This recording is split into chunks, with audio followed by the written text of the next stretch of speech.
Hello everyone, welcome back to my channel. My name is Pinky. I am a clinical pharmacist practitioner. Today I'm going to discuss about migraine. Now, thing is, there are so many different kind of headaches, right? So how will you differentiate migraine from other headaches? So what I'm going to do, I'm gonna go through actually different kinds of headache, and I'm gonna give you an idea how to differentiate between migraine and other kinds of headache. Now, obviously, a detailed history, if it is taken, then it is quite easy to differentiate between migraine and other headaches. So what are the other headaches we have? The other kinds of headaches are tension headache, cluster headache, and medication overuse headache. Now, tension headache. What is tension headache? Tension headache is basically bilateral. That is, it is not one-sided, it is all over. Okay, bilateral, both sides. Now, for tension headache, the pain is basically mild to moderate, often described as as if it is a pressing, somebody's pressing on your head, and it is like a tightening headache, and it is not pulsating. Pulsating means like dup, dup, dup, dup. Like the headache is not like dup, dup, dup, dup. It's like a constant headache, all right?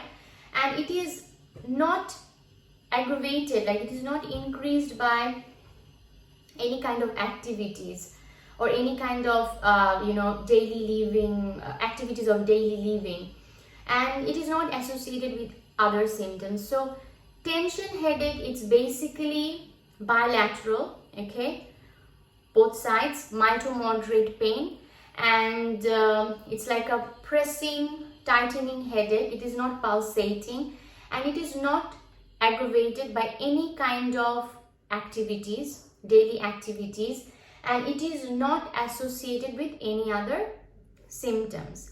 This is tension headache.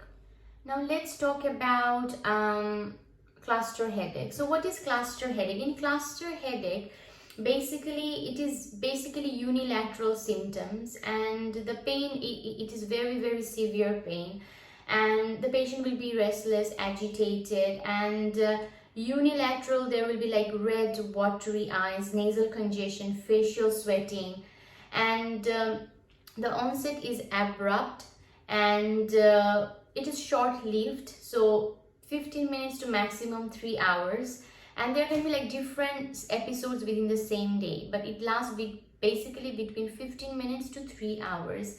And in cluster headache, there will be no nausea, and there will be you can tolerate light, you can tolerate sound. So there is no photophobia, no phonophobia in cluster headache. So now let's talk about medication overuse headache. In medication overuse headache, it is variable in nature. The intensity of the pain, it varies as well, and it doesn't matter whether it's unilateral or bilateral, and it is not aggravated by daily activities in life, and it is basically occurs in patients who takes regular medications, regular painkillers, or regular medications for underlying headache disorders such as tension headache, cluster headache, migraine. And usually I consider medication overuse headache in those patients who are taking like painkillers such as paracetamol, ibuprofen, naproxen, diclofenac, or any kind of NSAIDs, opioids like cocodamol, codeine, and or triptans. Two triptans are like sumatriptan, zolmitriptan, or on 10 to 15 days a month or more. If somebody uses these painkillers 15 days or more per month, then it can be related to medication overuse headache. So that's all about medication overuse headache. Now let's talk about what is migraine. Let's talk about what is migraine. So migraine there are different stages of migraine, all right? So there are like premonitory symptoms which occurs like hours, days before the actual headache. And what are these premonitory symptoms? The premonitory symptoms can be like yawn, light sensitivity, it's very sensitive to light. There will be GI upset, like gastrointestinal upset, like stomach upset. There will be food cravings. Concentration will be impaired, extreme tiredness, irritability, low mood, very anxious. And so these are the premonitory symptoms. Let's talk about another sets of symptoms which falls into aura. So in aura, what happens is that it basically occurs like, before headache, and it lasts for 5 to 60 minutes, and there will be visual, language, sensory disturbance. There will be tingling, numbness, okay, in the body, and there will be vertigo, like the head will spin like this. And if somebody touches the patient having the migraine, there can be very sensitive to touch. And basically it's really not necessary in migraine that whatever the symptoms I'm explaining, the patient will have all the symptoms. And then the stage is headache. So in headache, what happens is the headache reaches to a maximum intensity after 1 hour, and the average duration of migraine can be 24 hours. Usually it is unilateral, one-sided, and it's throbbing pain, but it can switch between sides within an attack or between attacks, and it is basically worsened by activity, any kind of activities, daily activities. Over 90% of patients, they do have like photophobia, that is sensitive to light, phonophobia, that is sensitive to sound, and it is often accompanied by nausea and vomiting. So these are the symptoms of the headache. Now let's talk about the post-dromal symptoms. In post-dromal symptoms, what happened? Between headaches, this pre-dromal symptoms, it's between basically when the headache goes away and when the headache is gonna again come back. So it's somewhere in between headaches going and feeling back to normal. So it occurs in 80% of people, usually lasts like less than 12 hours, and symptoms is very similar to premonitory period. Headaches may return briefly with just sudden movement in the head. So in migraine, there is this premonitory symptoms, there is this aura, there is this headache, and there is this post-dromal symptoms, all right? And obviously all these symptoms, it does varies from the tension headache, cluster headache, medication overuse headache, right? Okay.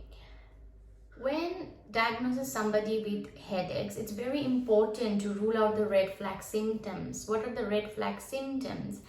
The red flag symptoms, it's like thunderclap headache, thunderclap. This is thunderclap headache. And if there is a sudden onset of thunderclap reaching maximum intensity within 5 minutes, then obviously the patient needs to be referred immediately. There can be intracranial bleed, that is bleeding inside the head. Now, impaired level of consciousness, somebody will be unconscious. So obviously it's a red flag symptoms. New onset of any kind of vision, somebody can see, or any kind of neurological symptoms, any kind of cognitive impairment, like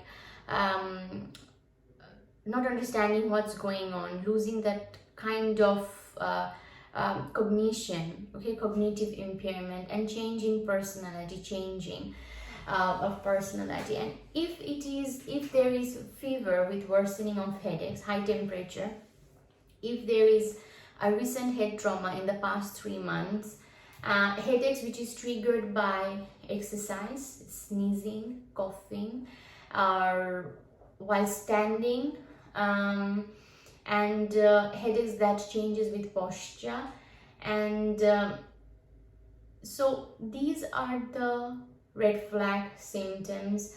And also I need to think about whether the patient has got any malignancy, if the patient has got any cancer in the past history, or if the patient is on any kind of, if the patient is immunocompromised, or if the patient is on any HIV drugs. So all these things needs to be taken under consideration as well. So what are the top tips for acute attacks? Take drugs for acute attacks as early as possible, less effective once the headache gets established, and carry the headache tablets in your purse or wallet. Triptans only work once the headache has started and have no effect on aura. Different triptans has got like different effectiveness, so several different triptans needs to be tried before a patient gives up. Metoclopramide, which is basically used for nausea and vomiting, want to be taken 3 times a day for head pain, even without nausea, but should not be used regularly because of extrapyramidal symptoms, that is like, uncontrolled contractions, involuntary movements in the body. Now, if somebody is using medications like NSAIDs, paracetamol, like ibuprofen, naproxen, paracetamol, these painkillers, any kind of painkillers used for headaches, should be used at least 2 days a week. It should be avoided using more than 2 days a week. Okay, more than 2 days, don't use it per week, otherwise it can get into like a medication overuse headache at some stage. So what are the treatments for acute attacks? For acute attacks, for headache, so there is like aspirin 900 milligram, or not together, or ibuprofen 400 to 600 milligram. Use paracetamol 1 gram, that is 500 milligram to 500 milligram tablets.